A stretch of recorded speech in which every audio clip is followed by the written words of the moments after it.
So, the latest craze I've noticed everyone on Facebook participating in is posting their own tier lists. How many of you have done a tier list on Facebook? There's a lot more of you than that. I can tell you that right now. They are clogging up my feed. Please, please, no more tier lists. That's all I got to say tonight. No, but I did see one tier list that was interesting. It'd be like, it was top fantasy worlds to live in. And it's like, the works of fantasy fiction out there. Which fantasy world would you like to live in the most, and which ones to avoid? I don't remember what was at the top of the list, but I can think off my top of my head what I would and would not like to live in.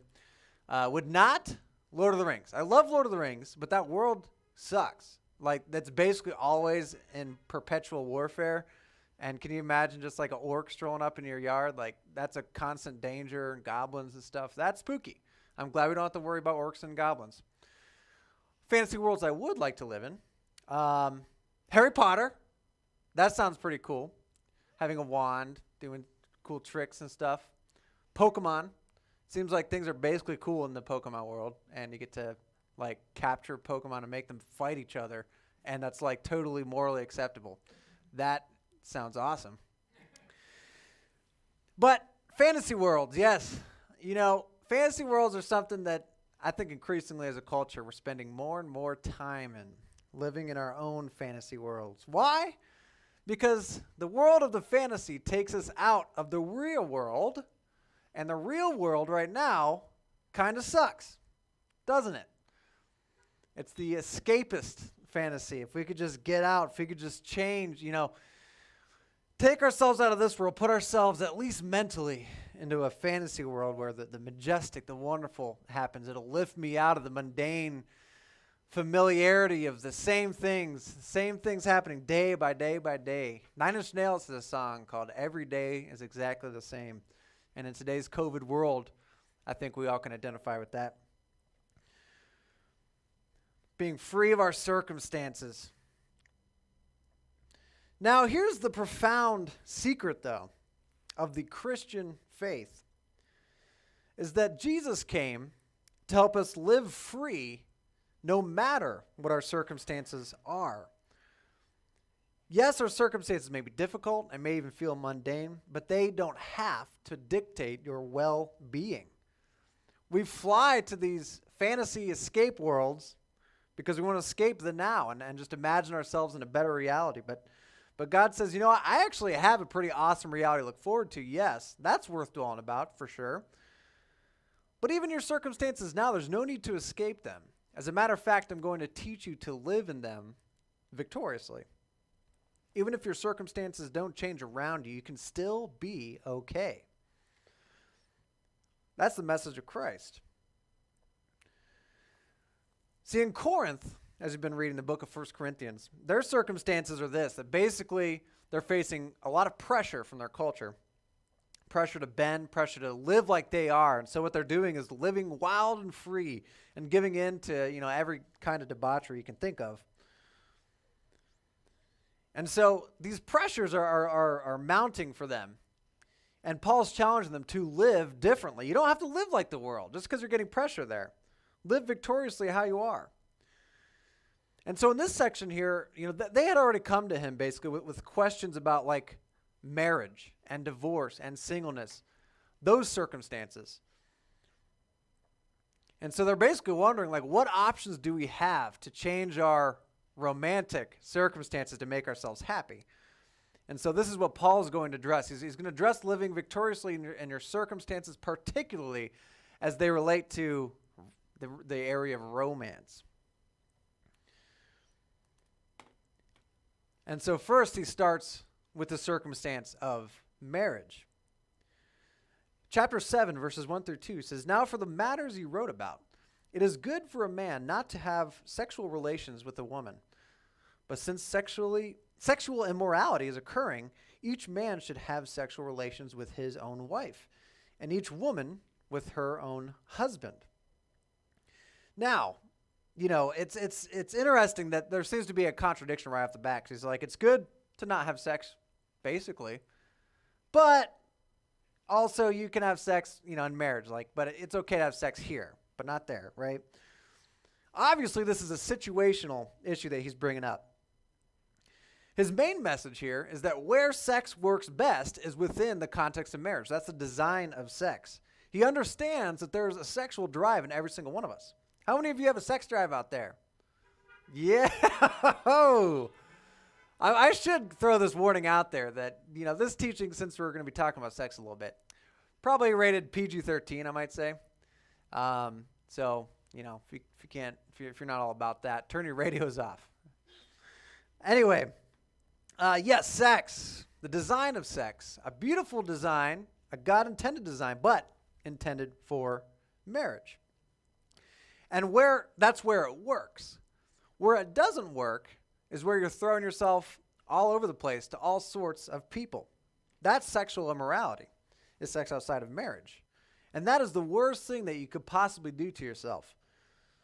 I don't have to get too much into that because, after all, Adam talked about sexual immorality a lot last week. Here, he's more emphasizing the role of sex and the place of sex within that context of marriage. And so then if sex is supposed to be marriage, if God gave us the sex drive to be something glorious, something to be celebrated, something beautiful, and it's supposed to happen in marriage, how does that work then within the marriage relationship? In verses 3 through 4, he says, the husband should fulfill his marital duty to his wife, and likewise the wife to her husband. Which marital duty? Sex. The wife does not have authority over her own body, but yields it to her husband. In the same way, the husband does not have authority over his own body, but yields it to his wife. So there's this giving action that's happening in the marriage relationship as it relates to sex. It's a sacrifice, is what he's saying. Marriage is all about sacrificial love. And you can sacrificially love your spouse through sex. The first thing actually I want to point out here is how anti-sexist the Bible really actually is. In the culture of that day, the idea of, the man, the husband, having any sort of duty to fulfill his wife sexually was so foreign. That was like, the guy doesn't have to do that. It's all about the girl. The girl has to do all the work, right? As a matter of fact, if the girl isn't doing good enough, the guy can just go around and go to the temple prostitutes, and that's totally fine. But the Bible paints a completely different picture, where it's like, no, actually, the role's there for the man too. That as a husband, you have a duty to love and sacrifice your wife and to please her sexually. It's right there in the Bible. Beautiful. So yes, sex in marriage is something to be done for the good of the other person, is to love them. Again, another very countercultural message, because the culture, the idea of marriage or a long-term relationship, it's about fulfilling yourself. Find someone who makes you happy. That's the message that's pounded in our heads with every rom-com that's ever been made, basically. Find someone who makes you happy. And you finally find that someone that's true love, right? Because the emotions are there, the feelings are there. But the Bible's picture of marriage is so different. It's about sacrificing for the other person. It's not who can I find to love me, it's who can I find to love. That's a profound reality. And we experience that reality when we put that into practice. When you put it into practice that the best way to feel loved is to love. When you are actively loving your spouse through service, through sex, you also feel loved. It lifts up the entire relationship in a beautiful way. And so for both husband and wife, there's this participation within the marriage, this commitment that we're not in it to please ourselves, but we're in it to serve and love the other. That takes energy. When you first get married, it's very easy to live by that, because you're just so filled with love feelings, and you're just like, yes, I will do anything for you. We're going out, we'll go out all the time. We'll have all kinds of deep, beautiful conversations late in the night, awesome pillow talk all the time. You're just like, so into it. The feelings are there driving it. But the real test of that relationship then, of that commitment to love and serve sacrificially, comes after those feelings fade. That's the nature of feelings. They don't last forever. The feelings, they come, the feelings, they go, and they come back again and they go again. But real sacrificial love means despite the feelings, even if the feelings aren't gonna be there, I'm still loving you. And so, gentlemen, never stop dating your wife. That's one application I have for you right here. Never stop dating your wife. Commit to inserting, where you can, that intimacy. I got to put this into practice in a beautiful way recently, where Kayla and I, we just went. I said this day where we went to one of our favorite barbecue places, both of our favorite barbecue places, and it was a time where we're both just feeling out of it. We're feeling tired. We're feeling like just low energy, and the idea of even doing anything wasn't really there. But I committed that night. Tonight I'm going to make it about her, and I'm going to ask her about her life, her feelings, her struggles, her people, her family. I'm going to make it all about her. And so we did. We even brought baby Di on the date, and she actually didn't complain at the restaurant very much, which is beautiful. But it just turned into an amazing, wonderful night as we were both coming in feeling low. But then throughout that evening, I could just feel both of our spirits just rising as I'm getting into her life, talking to her about feeling, and she became more animated and excited and fun. That whole rest of that night, she was just all just pleasant and giggly, and it was so beautiful to see and experience. And all it took from on my end is a little bit of sacrifice. Get out of my world, getting into her world. Never stop dating your wife, gentlemen. I can say that for sure. But marriage is about sacrifice, loving each other in that way. And so the role of sex plays a very important role in this as well, indeed. Verses 5-7 says, "Do not deprive each other, except perhaps by mutual consent and for a time, so that you may devote yourselves to prayer. Then come together again, so that Satan will not tempt you because of your lack of self-control. I say this as a concession, not as a command. I wish that all of you were as I am," which is unmarried at the time, "but each of you has your own gift from God. One has this gift, another has that." So he's like, look, if you're married, don't deprive each other of sex. That's unhealthy. That's not good. This was important for him to say at that time because culturally, even though Corinth was known for its debauchery and its, sexual perversions, all this kind of stuff, but there still was this ascetic ideal that to be spiritual, you need to not have sex. And if you're, you can do your wild living sometimes, but when it's time to actually get spiritual, you got to not have sex for a while. And if you can do that, then that means you're really spiritual for a while or something. Like it's inherently, wrong to indulge the flesh in a sexual way, something like that. But like we already mentioned, sex is not something that's evil, that's wrong. By design, it's something beautiful and awesome within the context of marriage. And depriving one another of that is unloving. Sometimes sex is a sacrificial act. And those of you who have been married for a long time can understand where I'm coming from. Those of you who have just been married recently might have no idea what I'm talking about, but it can be a sacrifice. Sometimes you're just not feeling it. Sometimes you get the perpetual headache syndrome, or it's like every night it's like I got a headache, or it's like, are you serious? And you just put it off and off and off. And that's where you really just got to get over yourself and say, you know what, I'm not feeling it right now, but for the sake of this relationship, I'm going to get intimate with my spouse. I'm going to get over myself in order to love them. Again, very countercultural message where in our culture, sex is only about the emotions, right? If you're not, you're supposed to follow your emotions and trust your emotions. But within marriage, it's not about the emotions, it's about the commitment. And so sometimes that sacrifice is so necessary to say, you know what, I don't feel like getting intimate. As a matter of fact, I'm pretty aggravated right now, but for the sake of this relationship, I'm going to go through with this. And you'll be amazed at the change that happens in a relationship, right? Sometimes there's just those times in a relationship where you start getting aggravated, you start getting frustrated, and little things become big things and stuff. And then you start thinking when was the last time you really had decent, intimate time? And you're like, it's been a while. Oh, now it all makes sense. It's amazing how much intimacy can change a relationship when that's lacking.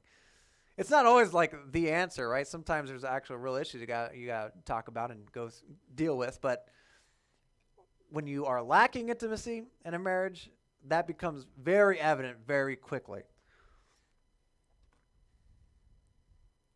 Now, he says that, I say this as a concession. Like, I understand you guys got to have sex, but I wish that you could remain as I am, right? That, he's unmarried at this point. I mean, probably he was probably married at one point in his life, Paul, the guy writing this. To be in his position that he was, high up in the, studying under Gamaliel, and as a Pharisee, it would have been expected that he'd be married. So his wife either died or maybe he left her, or she left him, by the time he became a Christian, who knows. But, he's saying to not be married, there's something to cherish about that. There is something good about this. He calls it a gift. And I'll expand. He expands more later on what he means by a gift of being celibate, being unmarried. But first, let's summarize this section here. The circumstance of if you're in a marriage-type circumstance, sex and intimacy are a top priority here. No depriving each other. Obviously there's times where it's like, okay, not feeling it, but don't let that go on and on and on. Like, be in open communication about that. When intimacy isn't there, it can be really poisonous. It is really poisonous to a marriage. And then, secondly, marriage is the provision for sex. God created us with a sex drive, and it's a powerful drive, but it can be easily wielded in a damaging way. And so the provision for that is marriage. God celebrates sex. Sex is beautiful in its proper context. So let's talk about another circumstance. What if your circumstance is you're single, you're unmarried? He has some words to say about that. In verses 8 through 9, it says, "Now to the unmarried and the widows I say, it is good for them to stay unmarried, as I do. But if they cannot control themselves, they should marry. For it is better to marry than to burn with passion." When I first read this, it sounds like, what a lame picture of marriage. Like, I guess you should get married just because you can't control yourself, you savage. It's like, yikes, I guess I'm married, so that means I'm a weak boy or something. Well, actually, first thing you got to understand is marriage, too, just like celibacy, is considered a gift. And God celebrates sex. God created marriage. If you read through Genesis chapter 1, the whole design behind intimacy and the two becoming one flesh, it is like a celebration. When Adam sees Eve, he sings a song. It's not just get married because you're a savage, you can't control yourself. There is something, God is designing this. So then why is Paul so down on it? What a negative, uptight little prissy guy or something. I don't know. Well, reading later on in verse 26, he says this. All these things he's saying about being single and how that's a great idea.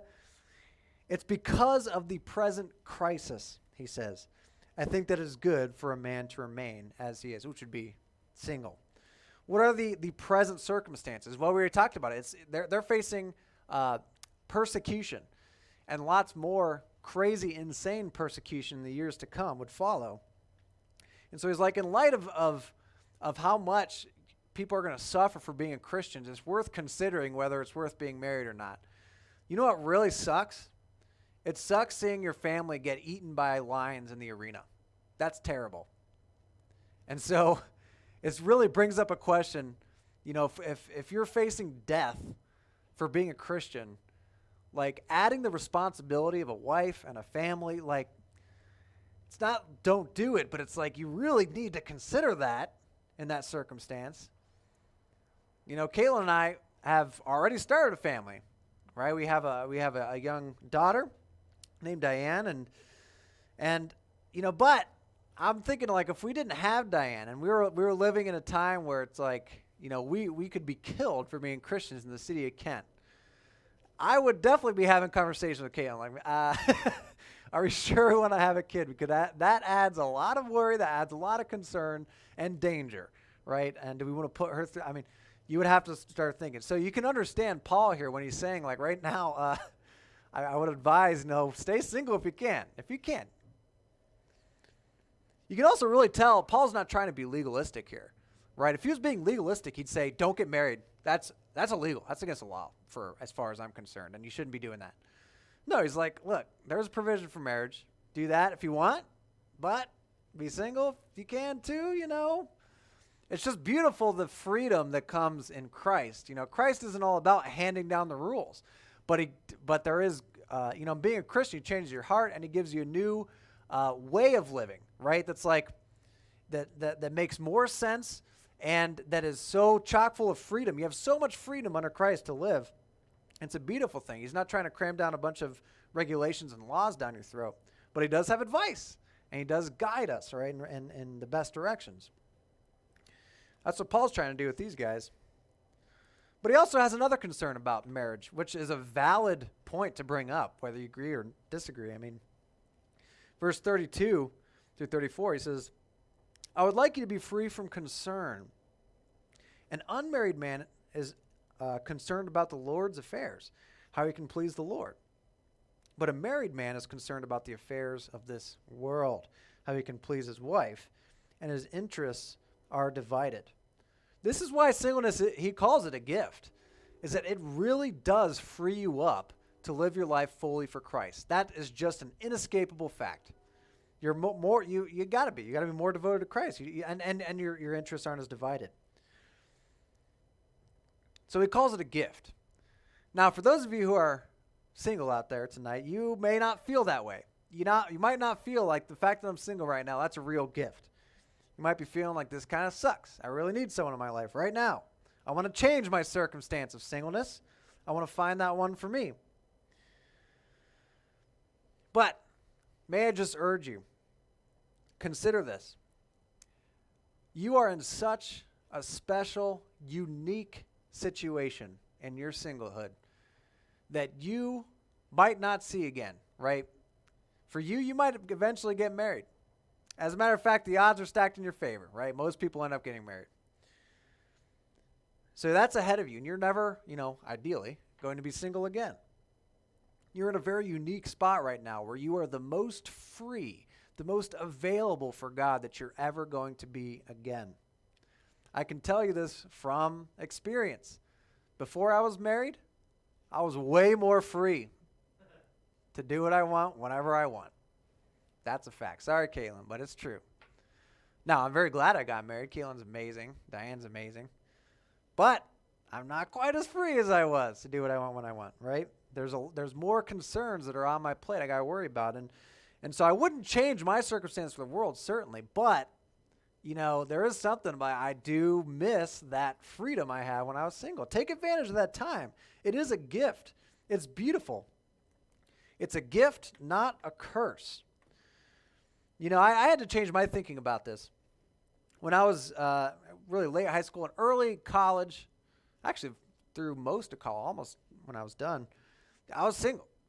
And, I was like getting frustrated about that because all my friends had girlfriends. All my best friends did. And so there was this point where I got really frustrated because, I'd be talking with my friends and all they wanted to talk about was their girlfriend. And, issues they're seeing, all this kind of stuff. And I was always like, felt like the odd man out. Like, what the heck? How come I don't got anything like that? It's frustrating. You always come talk to me about your girl, but you're not considering I'm lonely here. And I also had the sense of like anxiety, and I was anxious because our group was not that big. And so I'm like, there's not much of a pool to choose from as far as the dating world goes. When we just first got Identity Project started, just a handful of us. So I'm like, I'm never going to find anyone that is a Christian.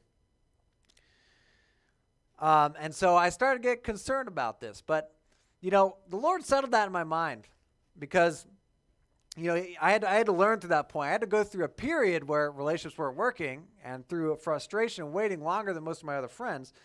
But God taught me that your satisfaction, fulfillment is not dependent on having a woman. It just isn't.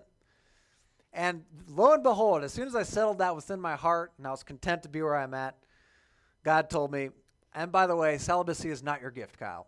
And he sent along Caitlin to me to take away my attention and things. But she was a blessing. God gave me a different gift, which was Caitlin, of course. That's what God told me. But this time of singleness, that time of singleness that I had, it was beautiful and worthwhile. And so those of you who are single and frustrated, what makes the difference is your attitude. That's what makes all the difference in the world. Are you panicking? Are you like, I need to find someone? Is finding a partner for yourself like your number one concern? Is that what you're thinking about night and day?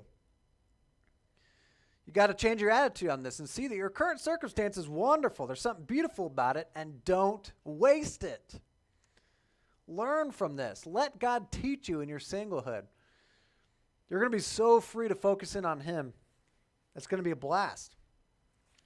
Now, here's the thing, too, that I want to say to you single people, is that there's no promise out there that you're absolutely going to get married, right?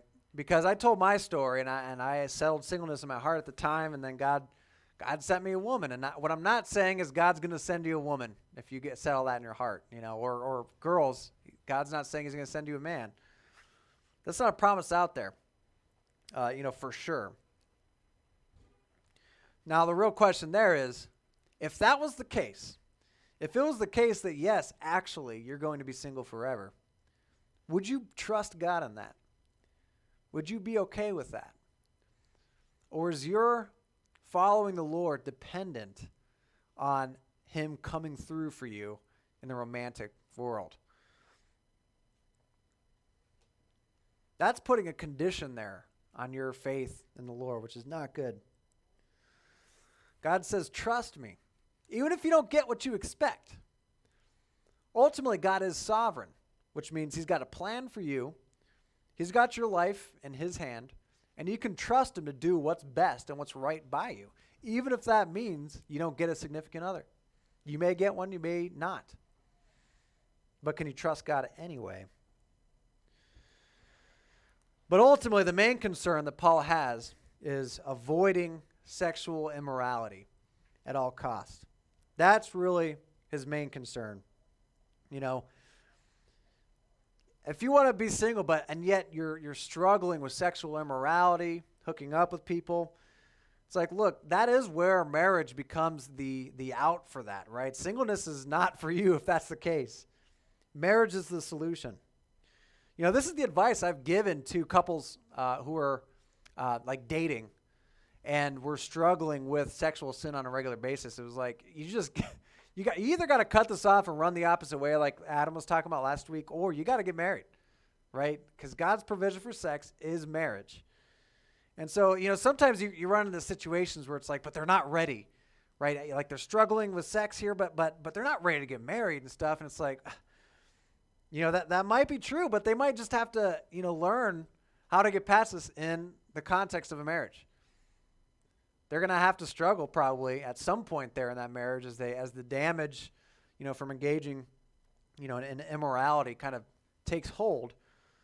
But it's much better to do that within the context of marriage than by yourself. And it's better to do that than to continue the sexual damage that begins to pile up. So if your struggle is with sexual immorality, marriage is the way out, on that. And especially if you're dating someone and struggling in that arena, you really got to settle that in your heart. Are you ready to get married? That's the question then. And the third circumstance he brings up is those who are divorced. Now, before I talk about this subject here, this is a touchy subject. I know there's a lot of people in the audience tonight who have been through a divorce. And it's a devastating process, and I recognize that, and God recognizes that, and I just want to before I really get into this and God's view on divorce is that as someone if you're divorced, you're not without hope, right? That no matter what damage that you've suffered through in your past, divorces, sexual damage, whatever it is, God can heal that. Especially within the context of His fellowship, His body of Christ. God can heal any damage that we go through. And so if you've been through a divorce, if a lot of the stuff I'm about to talk about resonates with you, know that you're not without hope. And you can find serious victory and redemption through Christ. Anyway, he says, to the married then I give this command. Not I, but the Lord. It's the Lord saying this actually. A wife must not separate from her husband, but if she does, she must remain unmarried or else be reconciled to her husband, and a husband must not divorce his wife. So what's God's view of divorce? It's bad.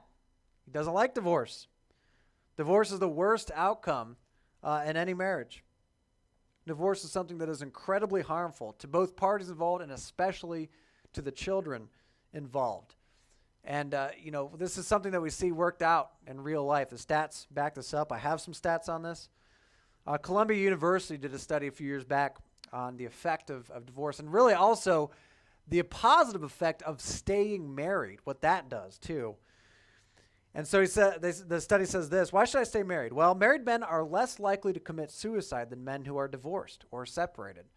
Divorce, separation has an amazingly negative impact on mental health.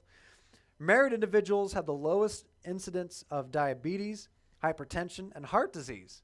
Marriage is good for your health. A lot of people poop on the idea of marriage. They think it's outdated and lame, but the stats back up marriage is actually something really cool and healthy. Married men had a 46% lower rate of dying from cardiovascular disease than unmarried men. Married men earn 22% more than single men.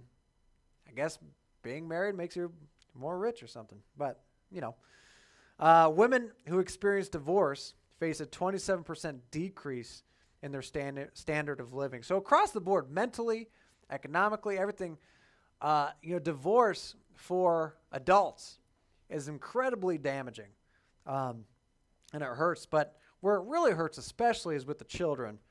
And actually, you can see the rise, like in crime-ridden neighborhoods. The number one correlation with heightened crime in a neighborhood is a rise in broken homes. That's the number one way that you can screw up your kids right there. And so part of the study, they studied the effects on children. They say children are 7 times more likely to have a substance abuse problem if they come from a broken home. Children from broken home have earlier first sexual experiences, so they're having sex at a younger age. Children of divorced parents are less likely to view marriage as permanent and less likely to view it as a lifelong commitment. So divorce affects the children's view of marriage itself. Single parent kids are more likely to have a learning disability or attention deficit hyperactivity disorder, regardless of parents' education. Okay, so it affects children's mental health too and their performance. Now, again, I just want to throw this out there. I know that there are single parents also in the audience, and you're in an incredibly difficult position. I recognize that. But again, let me remind you of God's provision, the body of Christ, that you are not hopeless and your kid doesn't have a hopeless future either. Your kid can still flourish with the help of the Lord. And this is where the body of Christ, the role of the body of Christ is so paramount that we need to come alongside those, in our fellowship who are suffering, who are single parents, and lift them up and lift their children up and serve and love them. And I'm seeing that happening right now. It's just a beautiful thing. Anyway, a study of almost 1 million children in Sweden demonstrated that children growing up with single parents were more than twice as likely to experience a serious psychiatric disorder, commit or attempt suicide, or develop an alcohol addiction. And then children of single parents are twice as likely to have emotional and behavioral problems. Again, a rise in crime is also marked with a rise in broken homes. So the first thing I want to say about this is it's amazing how God's command and his ethics for living a life that makes sense correspond to reality, right? As the more you study the Bible, the more you understand God's ethics for living, the more you see it play out accurately in real life. It's an amazing thing. So divorce is bad, and this is God's opinion on divorce. Malachi 2:16. I hate divorce, says the Lord. That's what he has to say about it, right? I mean, it can't get more simple than that. He hates it.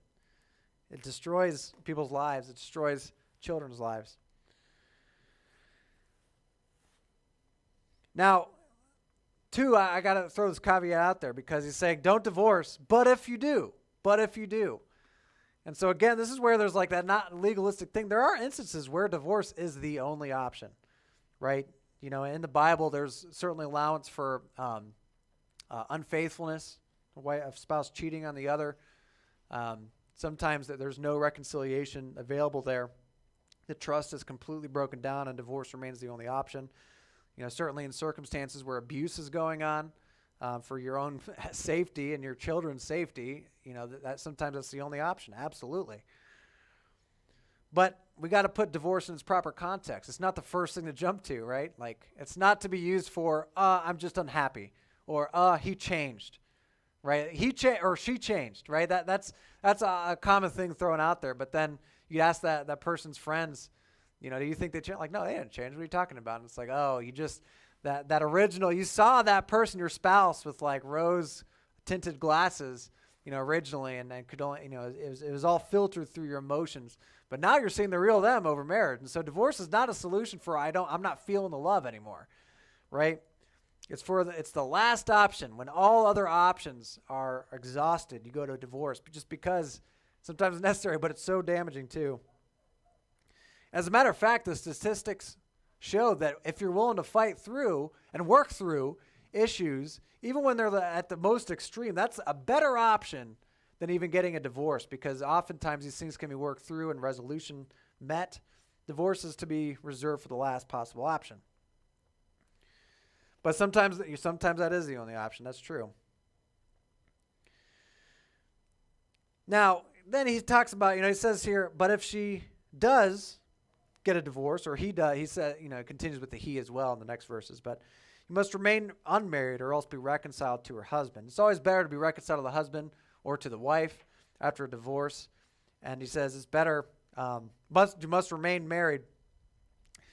But again, we need to filter this through. Paul's not being legalistic, like you have to do this. Like if you get a divorce, you can never get married. Sometimes the only option is to get married again after you get a divorce, right? Remember how he's talking about, like, if we're getting into sexual immorality, or that becomes, or burning with passion, marriage is the way out. But again, like for example, he says you're not supposed to separate. But if you do, right, you ought to stay single. But if you do get married, again, very non-legalistic. A lot of freedom here in Christ. So he's not saying absolutely no tolerance for if you had a divorce, you can't get married. Again, he's just sharing his advice. He's like, look, if you're divorced, if you can ever reconcile with the husband or the wife, that's the best option. Let's do that. Let's start there. And I think, in my opinion, you're happier if you're left unmarried again. But I understand, too, that's not always possible in every circumstance, right? Anyway, the next circumstance he talks about is the unbelieving family. So what do you do when you have a spouse who's an unbeliever? Or, this could be applied, too, in principle to, just being a believer in an unbelieving family. What do we do in that circumstance? He says, to the rest I say this, I, not the Lord. If any brother has a wife who is not a believer, and she is willing to live with him, he must not divorce her. So it's kind of, if you become a Christian, right, but your spouse is an unbeliever, you don't have grounds right away to say, I want to get a divorce. He's like, no, stay in that. And if a woman has a husband who is not a believer and he's willing to live with her, she must not divorce him. For the unbelieving husband has been sanctified through his wife, and the unbelieving wife has been sanctified through her believing husband. Otherwise, your children will be unclean, but as it is, they are holy. So, if you have an unbelieving spouse, then you ought not leave her or him. Now, it's not the same thing as choosing to marry an unbeliever. This is something that is so unwise. It's a killer to your walk. If you're a Christian, please do not get into a serious relationship and marry an unbeliever. You guys are on completely different roads of life, completely different walks of life. And that's a great way to tank your walk then. And if you're actually serious about your walk as a Christian, you're going to meet nothing but resistance from your unbelieving spouse that you get involved in. So before you're married, do not tie into a non-Christian spouse as a Christian, as a believer. In general, the culture really agrees with that too. They're like, don't marry someone that you totally, disagree with. I mean, that's kind of a given even in our culture. But don't tie into a non-Christian spouse. But if you are married, if you get saved, say, and you're already married to a non-Christian spouse, then don't leave. Why? Because they have now a huge advantage. Your unbelieving spouse is a huge advantage in that there is a Christian now living under the same roof. Beautiful. The kids now get exposed to the gospel like they never would have before if you didn't receive Christ. This is the best opportunity for saving them that you're going to have. And to leave then robs them of that opportunity to hear the gospel. And we've seen this in practice lots and lots of times. We've seen how one person receives Christ and then that starts spreading to their family members over and over and over. And pretty soon the whole family gets saved. I've seen that happen here in our church lots of times. It's beautiful. And we're celebrating every time. There's something about like families. God just loves working through families, right?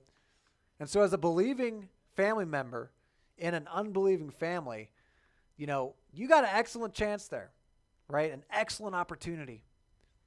And you will be shocked. Even when you think that the situation is totally hopeless, you will be shocked at what God will do. I've seen it plenty of times to believe that. Anyway, the verse continues. It says, but if the unbeliever leaves, let it be so. So as far as you can control it as a believer, don't leave. But sometimes, the unbeliever leaves.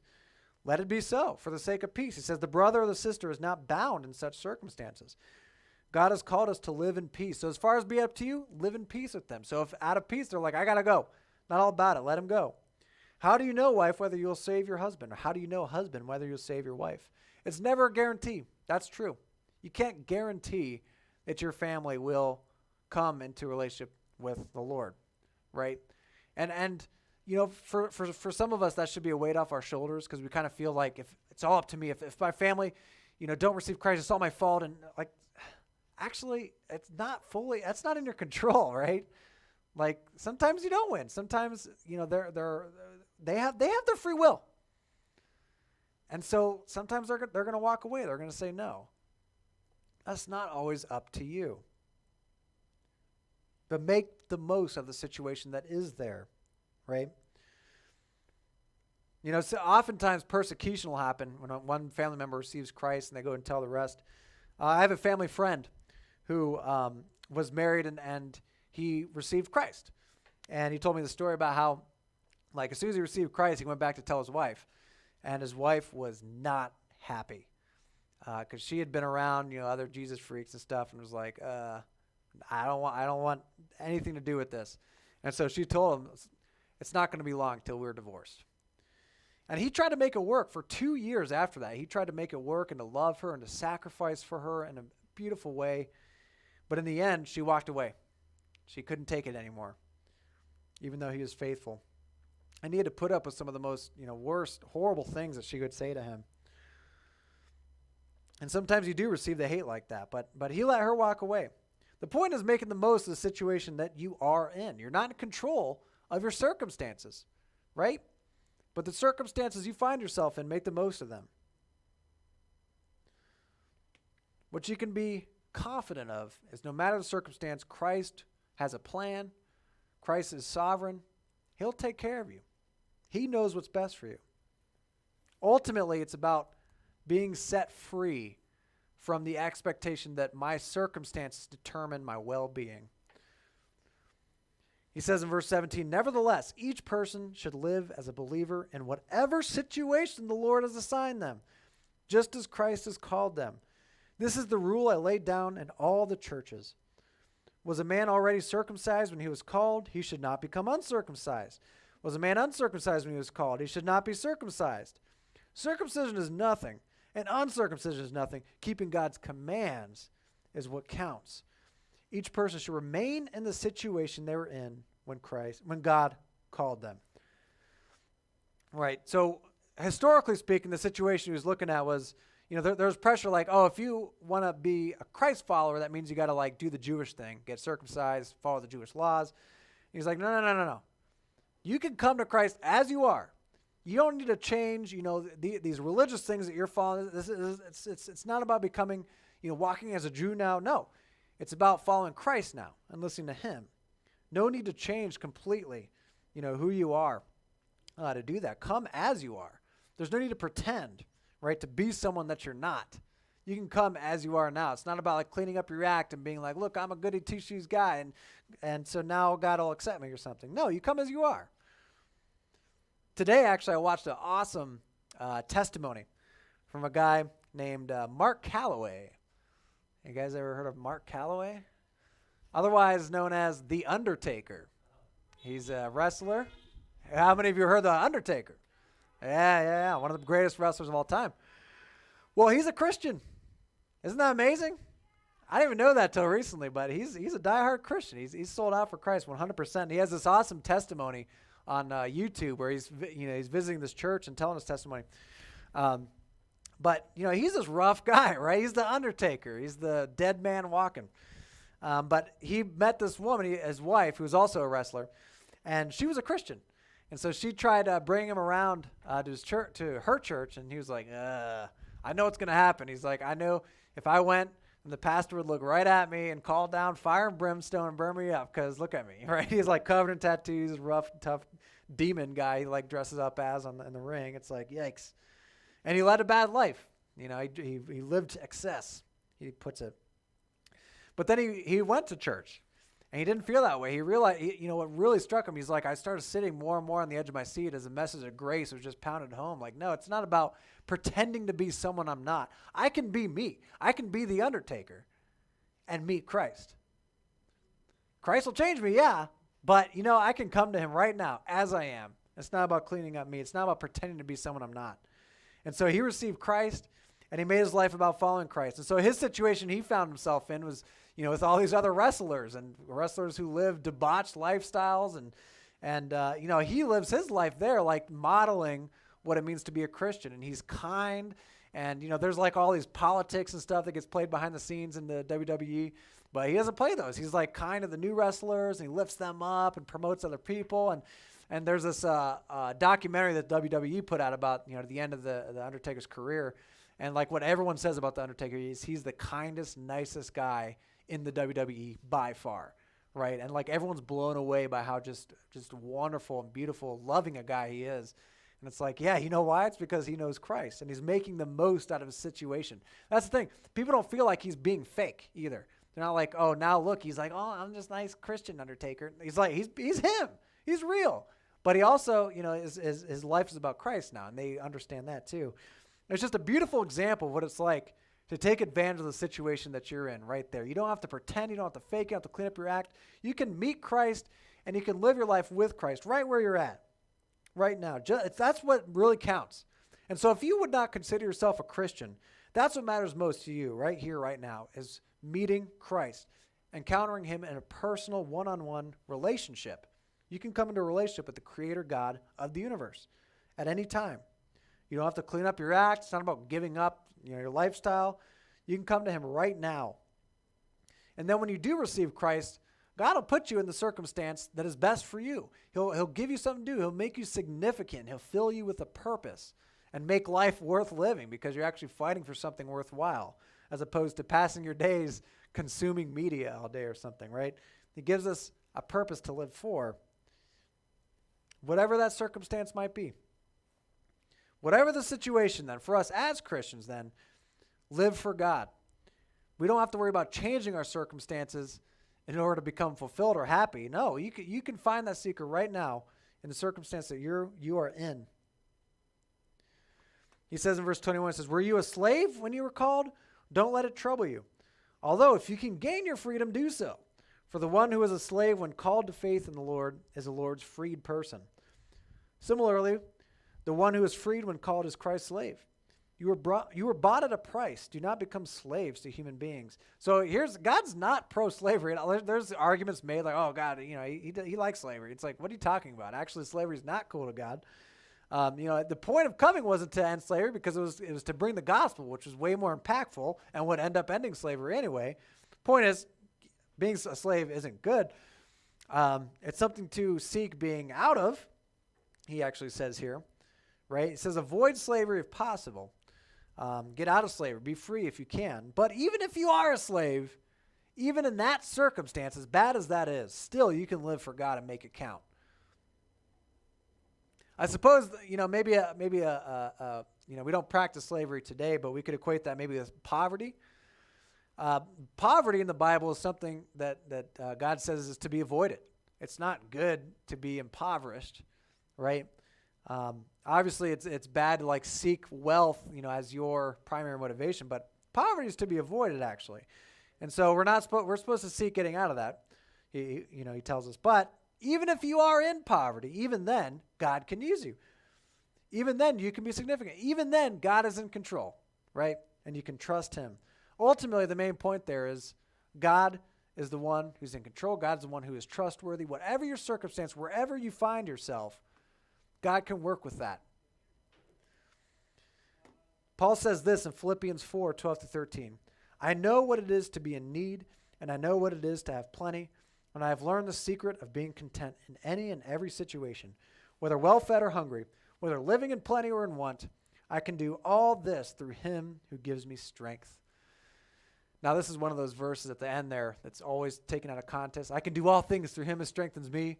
You know, the football players put that on their jerseys or whatever, and God can make me score touchdowns, and make me, get more wealth or something. But obviously the context of this is even if you're poor, even then God can still use. I can survive that. I can flourish in that circumstance even because God's working behind me. That's the real context of that verse. We're not ruled by circumstance then. We have faith in God in whatever circumstance we're in. And so we'll conclude with this verse then. Brothers and sisters, each person, as responsible to God, should remain in the situation they were in when God called them. Remain in the situation that you're in. God has put you in a unique situation. I don't know necessarily what that situation is, but you're there for a reason. As a Christian, you can absolutely bet that God's got a plan for you, and you are where you are for a reason.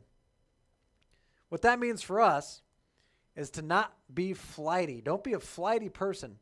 Because we get these ideas in our head like, oh, if I could just run away and start over, right? That's like the common flight fantasy. If I could just run away and start my life over, everything will be good again, right? I'll move to a different state. I'll move over here. The problem is, everywhere you go, you still take you with you. You can't run away from yourself, right? Your problems will follow. You can't run away. The better solution is to be victorious in the situation that you're in right now. We can apply this too to the culture of church shopping. There's a lot of people that just hop from church to church to church, to community to community to community, never settling down, never finding a place to serve because they're looking for the place that's going to serve them the most.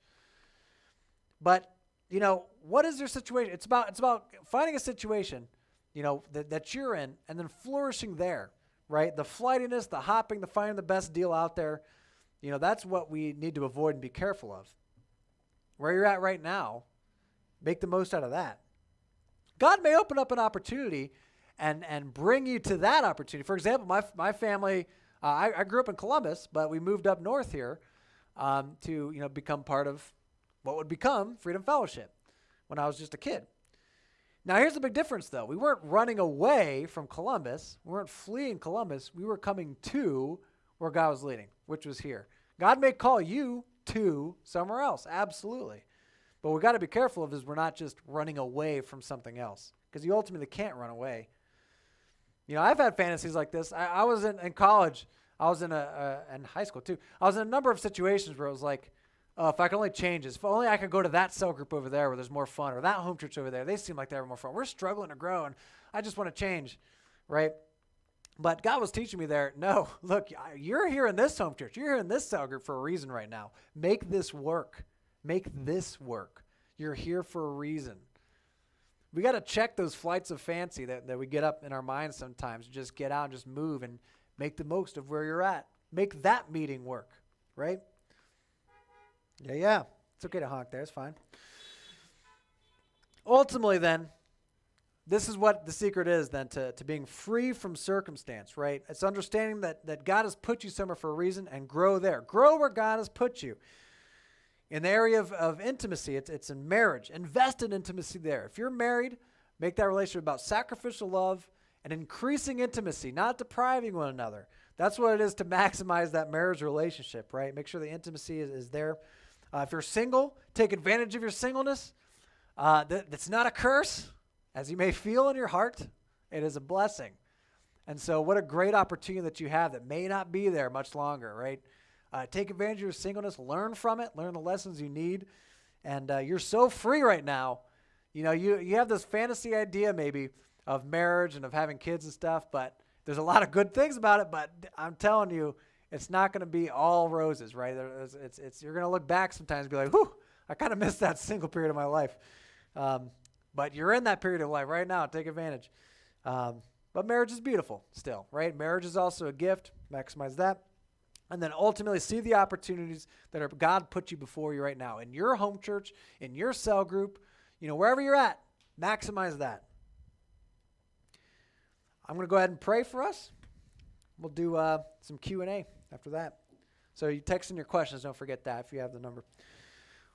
Lord, just thank you so much for your provision for our lives. It's just nice, knowing that it's not up to me to make myself satisfied and find fulfillment. It's like sometimes that anxiety and that panic can set in where it's like, what do I need to do to lift myself up and my circumstances are overwhelming me. How can I get out of this? But it's nice just being able to lay that on your shoulders instead of our own and just trusting that you got a plan in mind for us. And that trusting you with that plan is so worth it. And it may not work out how we expect, but it always works out in the best way possible. And I've just experienced that time and time again in my life. I've seen it happen in others' lives. I just pray for anyone who's struggling right now and difficult, tough circumstances, that they can find freedom in you. And I pray for anyone who doesn't know you tonight that they can also find freedom in you and come as they are and just, let you transform their lives, Lord. Thank you for your gift of grace that you bestow on us freely. Pray these things in your name. Amen. All right, Adam, let's come on up. Plenty of room, I suppose. Well done. Thanks for the teaching, bro. Mm-hmm. Someone commented that they also agreed that Pokemon is the best fantasy world. Seems to be. There's not the worst things that happen in Pokemon is someone steals your Pokemon. It seems like those are the crisis things that happen. And it's if that's the worst thing you got to worry about, not such a bad place. I wanted to say I also agree. When I was 8. As an adult, if Pokemon was real, you would love it, and just admit it. Anyways, I'm gonna do one question and one comment here, because then we're gonna bring Neil up. So, question for you: a lot of single people here tonight, and so you called on them to be content in their singleness, not to view it as a curse, but rather a gift from the Lord, as an opportune time. So, someone who is doing that, how do they know? What advice do you have for when to get into a relationship then? Well, I think that it's really a matter of the heart. When you're desperate for love, right? Where it's just hopping from person to person and you aren't able to find contentment in being single. That's really where, the main issue is. Now, it's not to say you can't seek someone to date, right? But if it's out of desperation, if it's out of I just can't handle being single, that's where the real problem is. For me, it was just Caitlin was right there. It was just it was almost like God was here you go. It's pretty obvious. I was getting a lot of good advice and input on, here's a decent, God-fearing woman, so to speak. And I was like, well, I guess I got to do something about that, I suppose. But I think I do believe that God was waiting for that moment until I could settle myself that in the circumstance I was in, I could be content. Cool. So I think that there are signs when you're desperate. The signs would be, you can't go without dating someone for a week. If you're constantly hopping person to person, that can be a struggle. I like what you said too about other people giving you insight. Hey, that seems like a legit move. Yeah. And then we'll do one comment here. This is from Katrina.